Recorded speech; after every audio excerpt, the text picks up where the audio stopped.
that Adam Silver implored WNBA Commissioner Kathy Engelbert to reverse course and suspend Alyssa Thomas. Engelbert subsequently suspended. Here is something that almost nobody is talking about openly, but absolutely everyone in professional sports is whispering about behind closed doors.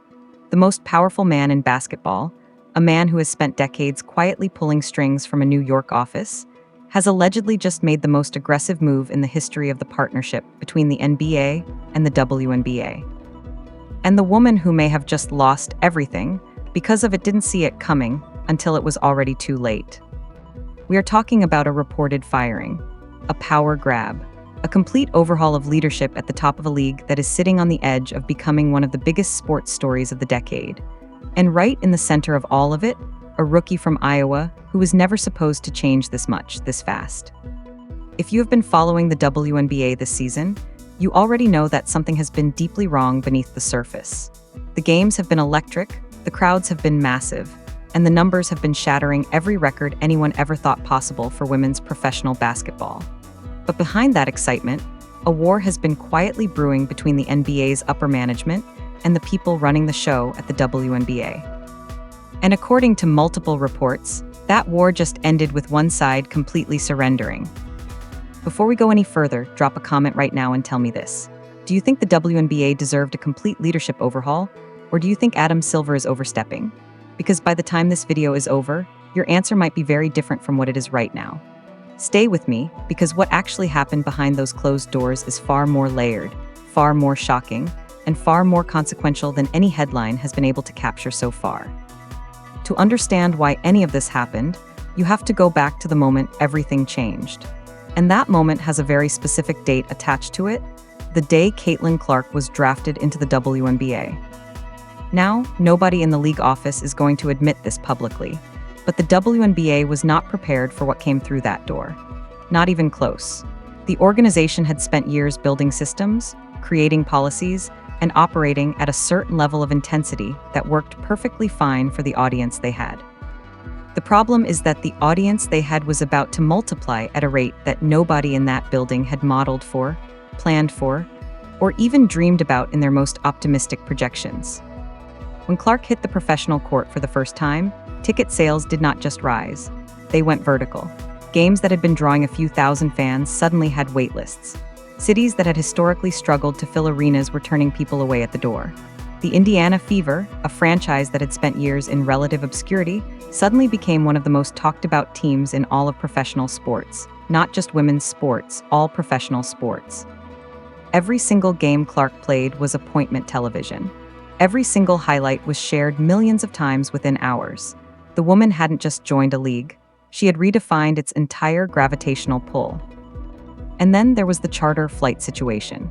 For years, WNBA players had been fighting for the same basic travel privileges that their NBA counterparts took for granted. Private charter flights, which allow teams to travel faster, rest better, and perform at a higher level, had been denied to WNBA players despite the fact that the NBA had the financial resources to provide them. That fight had gone on for so long that many players had essentially given up hope of seeing it change in their careers. Then Caitlin Clark arrived, and security concerns around her presence made charter flights a sudden mandatory reality. The league didn't do it because it finally decided to treat its players better.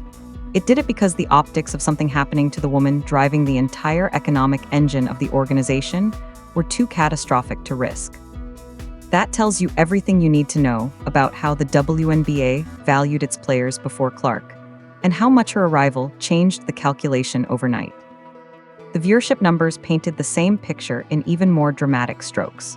Broadcasts of Clark's games were pulling in television audiences that hadn't been seen in women's professional basketball since the glory days of the late 1990s. Sponsors who had never shown interest in the WNBA were suddenly making calls. Broadcast deals that had been taken for granted were suddenly being renegotiated with far more leverage on the league's side. In every measurable metric that matters in professional sports, the arrival of Caitlin Clark had triggered an explosion. But explosions don't just create light, they also create heat. And the heat that was building around Clark's presence was about to reveal some serious structural weaknesses in the leg that were managing her rise. There's a version of Caitlin Clark's rookie season that gets told in highlight reels, the impossible threes, the no-look dimes, the moments that made casual fans into obsessed followers. And then there is the other version, the one that made a lot of people in a lot of powerful rooms extremely uncomfortable. Because alongside every jaw-dropping play, there was something else happening on that court. Something that the league was not equipped, or perhaps not willing, to address with the kind of firmness that the moment demanded. The Kennedy Carter incident became the moment that crystallized everything. What happened was captured clearly on camera, and it was not ambiguous. A shoulder check delivered directly to Clark that had nothing to do with basketball, nothing to do with the ball, and nothing to do with competitive play. It was a message, and the message it sent to everyone watching was loud enough that fans across the country lost their minds demanding accountability. Suspensions were called for. Technicals were demanded. The language online got heated enough that it became a mainstream news story, not just a sports story. The league's response was widely considered to be a non-response. A fine here, a brief statement there, a careful dance around the real issue that left almost nobody satisfied and left many people asking the same question. Why is the organization protecting the people targeting its biggest star instead of protecting the star herself? And Carter's hit wasn't an isolated incident.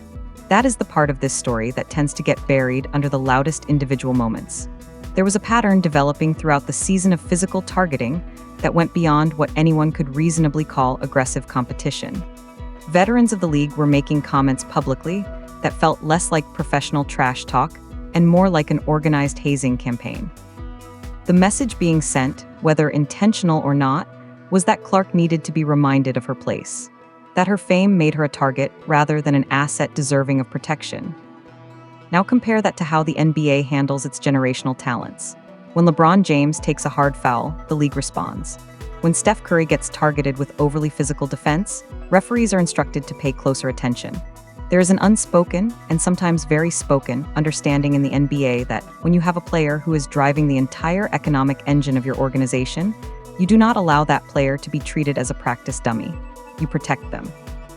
Not because they are more important than other players as human beings, but because losing that player to injury or chasing them away from the game with constant hostility would be a catastrophic business failure. The WNBA, under Engelbert's leadership, was not operating by that principle. And the league's biggest fan base, which had exploded from a dedicated core of supporters into a massive mainstream audience, thanks almost entirely to Clark's arrival, was watching every non-response from the commissioner's office with growing fury. But it wasn't just the fans who were watching. There was a very specific set of eyes in a very specific office in New York that was tracking every incident, every non-response, and every missed opportunity to establish a standard of protection for the league's most valuable asset. And those eyes belonged to the man who has never been shy about making radical moves when he decides the moment demands it. Cathy Engelbert did not become the WNBA's commissioner by accident. She was a sharp, experienced executive who had spent years navigating complex corporate environments before taking the top job at the league. In many ways, her tenure had been marked by genuine progress, better broadcast deals, expanded marketing partnerships, and a slow but real growth in the league's public profile. She was not a figure without accomplishments. But the Caitlin Clark era revealed something that accomplishments alone cannot cover. It revealed a fundamental mismatch between the kind of leadership the league needed for the moment it was now in and the kind of leadership it actually had. The moment that reportedly pushed things past the point of no return came during a high-profile interview on CNBC. Engelbert sat down in a format designed for sharp, direct questions in front of a business-savvy audience. The interviewer asked her point-blank about the toxic discourse surrounding Clark, about the physical targeting, about the growing perception that the league was failing to protect its biggest draw. It was a layup of a question. A setup for the commissioner to step to the microphone and say something clear, direct, and reassuring to the millions of people who had been asking those exact questions for months. What came out instead was widely interpreted as a masterclass in saying nothing while using a lot of words to do it. Engelbert focused on the rivalry aspect of the Clark situation, the idea that great players attract great competition, that friction is part of sports, that the attention the league was receiving was ultimately positive regardless of its source. It was the kind of answer that might have played well in a different era, in a different context, with a different audience. In that moment, in that format, with those stakes, it landed like a lead balloon. Reports suggest that the response from Adam Silver was immediate and visceral. The man who has built his reputation on understanding exactly what moment professional basketball is in at any given time, and responding accordingly, was reportedly furious. Not just disappointed, furious. Because he had allegedly been watching the situation build for months, giving Engelbert the runway to correct course, and the CNBC interview represented the clearest possible signal that course correction was not coming. What happened next made things exponentially worse. Within hours of that interview airing, the Players' Union released a statement that felt, to most observers, like a direct challenge to their own commissioner's handling of the situation. Think about what that means for a moment. The players, the people the commissioner is supposed to be advocating for, were publicly distancing themselves from her position. This wasn't a fan revolt. This wasn't outsiders criticizing the league's leadership. This was the people inside the building, sending a message that the person at the top had lost the room. It was, by any reasonable definition, an internal civil war. The front office on one side, the players on another. The fans somewhere in the middle, growing louder and more frustrated by the day. And somewhere above all of it, the NBA, which had been financially supporting this league for nearly 3 decades, watching its investment potentially unravel because of a failure of leadership at a critical moment. Reports also surfaced that Silver had directly implored Engelbert to take stronger action on specific incidents, including pushing for a suspension of Alyssa Thomas over conduct that many felt warranted immediate action. When Engelbert did subsequently move forward with that suspension, some observers saw it as too little too late, a reactive move under pressure rather than a proactive decision made from a position of strength. The damage, in the eyes of the NBA's leadership, had already been done. The question of whether Engelbert could have survived that moment under different circumstances is interesting, but ultimately irrelevant, because the business reality of the situation left very little room for forgiveness. Here is something that gets lost in the day-to-day noise of sports headlines. Adam Silver is not a passive figure. He never has been. The man took over the NBA at a moment when the league was dealing with its own serious internal controversies, and he responded by making decisions that were bold enough to be controversial, but clear enough that nobody could question his commitment to the league's best interests. The Donald Sterling situation, the expansion of the NBA's global footprint, the player empowerment era, and how Silver navigated a league full of massive personalities and competing agendas. These are not the decisions of someone who waits for problems to resolve themselves. Silver moves when he decides the moment demands it. And according to reports circulating across multiple outlets, he decided this moment demanded it quite a while ago. The financial picture is really the foundation of everything here. The NBA has been subsidizing the WNBA since the Women's League was founded in the late 1990s. That subsidy has never been a secret. It's been a long-term investment in the idea that women's professional basketball would eventually reach a moment of genuine cultural relevance that would justify decades of financial support. The people making that investment were always playing a long game. They knew the payoff wouldn't come quickly, but they believed it would come. And then it came, faster than anyone expected, in the form of a young woman from Iowa who had somehow managed to capture the imagination of an entirely new generation of sports fans, while simultaneously reigniting the passion of people who had been waiting for this moment for years. The payoff arrived. The cultural relevance moment was here.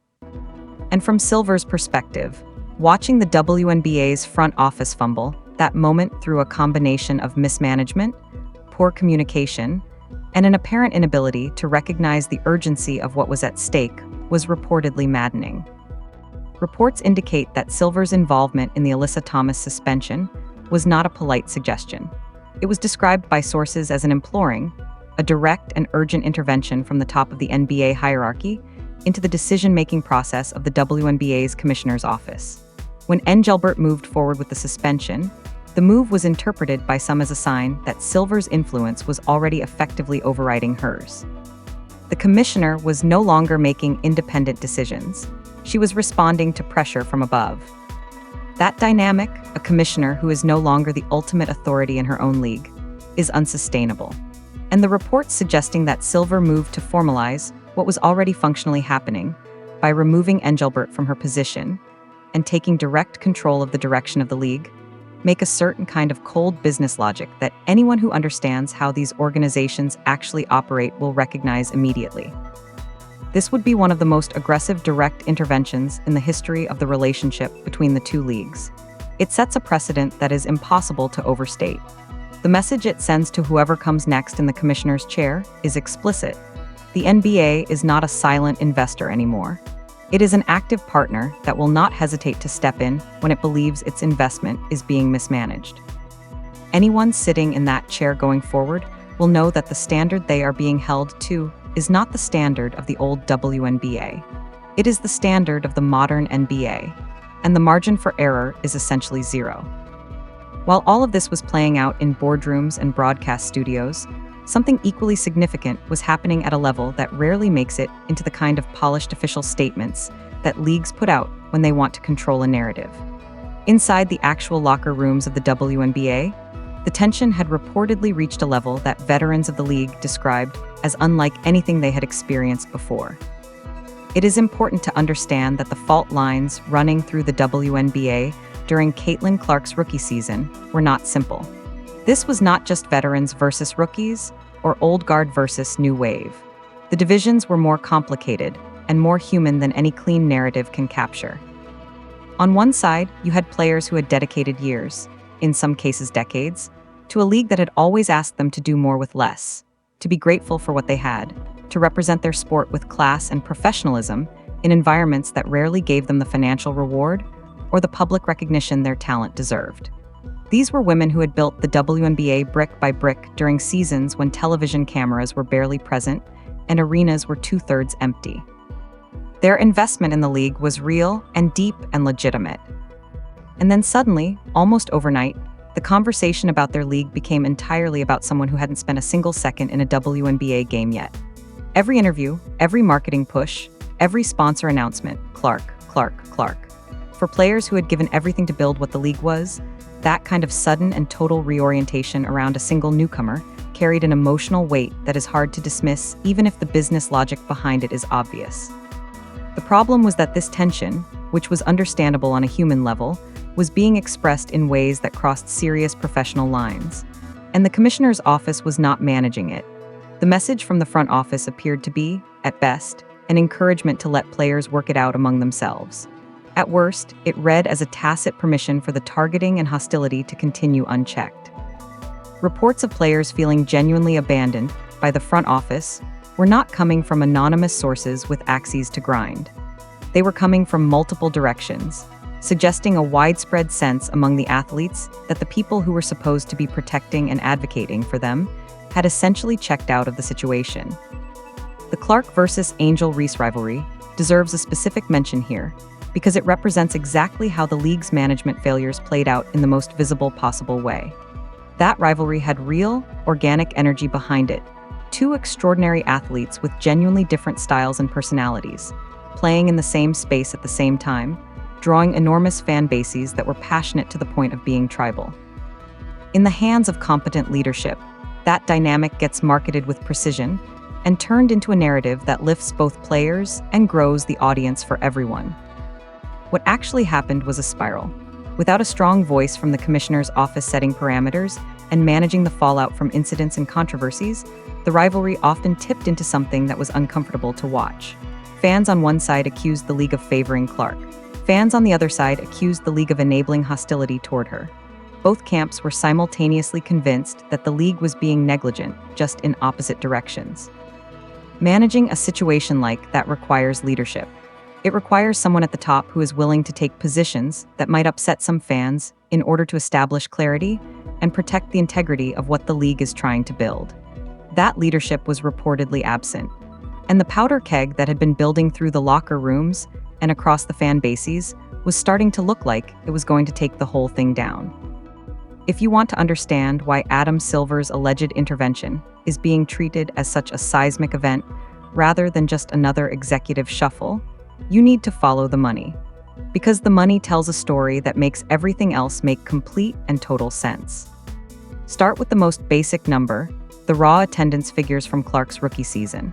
The Indiana Fever sold out every single home game. Road games featuring Clark were consistently the highest attended contests of the entire season across every venue she visited. The WNBA regular season, which had historically been something that even dedicated sports fans could be forgiven for barely noticing, was suddenly drawing the kind of interest that makes television networks reach for their checkbooks.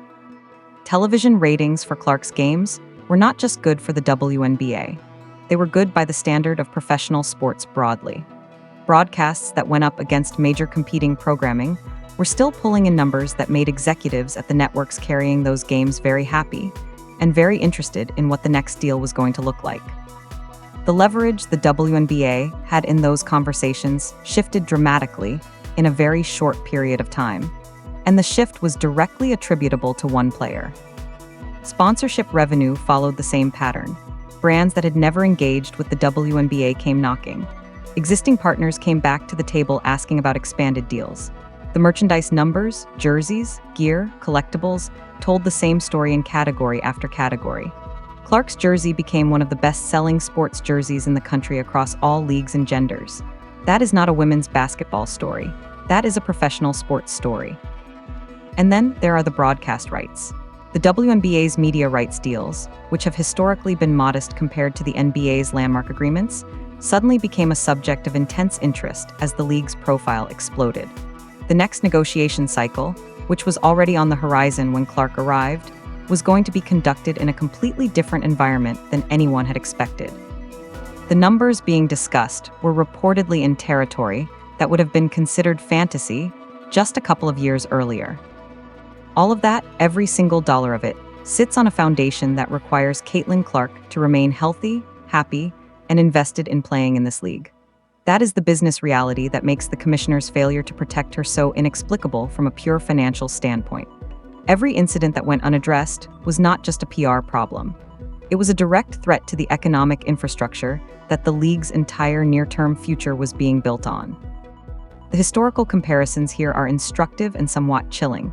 There are examples in professional sports of leagues that found their transformational moment, the player or the cultural shift that brought mainstream attention after years of grinding, and then failed to capitalize on it because the leadership structure wasn't capable of operating at the level the moment demanded. The Arena Football League, the XFL in its various iterations, women's soccer in the United States. All of these organizations had moments of genuine breakthrough that could have been built into lasting foundations, and in several cases, poor management decisions in those critical windows led to decline that was very difficult to reverse. The NBA, having watched this pattern play out in other contexts, was not willing to let the same thing happen to what is now one of its most significant financial assets. The intervention, as reported, was not impulsive. It was the result of a calculated decision by people who understood exactly what the cost of inaction would be and who decided that cost was simply unacceptable. When a major professional sports league finds itself in the position of needing to replace its top executive in the middle of what might be the most consequential period in its history, the question of succession is not a minor administrative detail.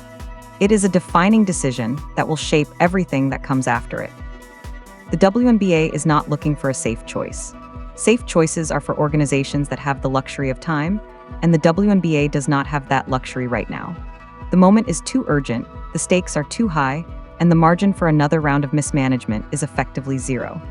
Whoever steps into that commissioner's chair is walking into one of the most challenging and high-profile executive positions in all of professional sports. The job description, if you were to write it honestly, would be something like this. You need to manage a league full of elite athletes who have legitimate grievances about years of being undervalued, while simultaneously protecting and marketing a generational superstar whose presence is generating more revenue than the league has ever seen. You need to make decisions that will upset some players in order to establish professional standards that protect the league's future. And you need to do all of this while the entire sports world is watching every single move you make in real time, on social media, in major newspapers, on national television. That is not a job for someone who values consensus and comfort. It is a job for someone who is comfortable making decisions that will generate immediate criticism, because they understand that the long-term vision requires short-term friction. The ideal candidate, at least according to the analysts and observers who have been dissecting the situation, would bring a combination of deep basketball knowledge and sophisticated business acumen. They would need to understand the culture of the WNBA, respecting what the veteran players built, while also recognizing that the league's future belongs to the new generation of fans who came in through Caitlin Clark's door. Bridging that gap, honoring the past while fundamentally changing the present, is arguably the most delicate leadership challenge in sports right now. The first 90 days of any new commissioner's tenure will be watched with intense scrutiny. The decisions made in that window will set the tone for everything that follows. Will the new leader establish clear, enforceable standards around player conduct that apply equally regardless of a player's tenure or status in the league? Will there be a comprehensive approach to protecting star players that matches what the NBA does for its marquee names? Will the marketing strategy be redesigned to maximize the Clark effect, while also elevating other players to star status, so that the league isn't entirely dependent on one person's continued performance? These are not rhetorical questions. They are the actual operational challenges that whoever takes this job will face from their first day in the building. The precedent this decision sets for women's professional sports more broadly is also significant. The WNBA is the most prominent women's professional sports league in the United States. What happens there is watched by the leadership of every other women's league in the country. The signal being sent by a decisive intervention from the NBA's top leadership is that women's professional sports are being held to the same standard of business professionalism as their male counterparts. That accountability culture, if it takes hold, could reshape the entire landscape of women's professional athletics in ways that go far beyond basketball. Step back from the individual incidents, the specific names, the particular controversies, and look at what is actually happening here. Because when you view it from a distance, what you are watching is nothing less than a complete restructuring of how women's professional sports are managed, valued, and protected in the United States. For most of its history, the WNBA operated under a set of assumptions that were baked into the foundation of the league from the very beginning. The assumption that women's professional basketball would always be a niche product. The assumption that the audience would always be limited, that the revenue would always be modest, that the standards of management could be correspondingly modest. Those assumptions shaped decisions at every level of the organization for nearly 3 decades. Caitlin Clark didn't just challenge those assumptions, she demolished them. In a single rookie season, she produced evidence so overwhelming and so impossible to dismiss that the foundation the old WNBA was built on simply could not hold the weight of the new reality she had created. The league that existed before she arrived is no longer the league that exists today. The metrics are different, the audience is different, the money is different, the expectations are different. And now, the leadership is being made different too.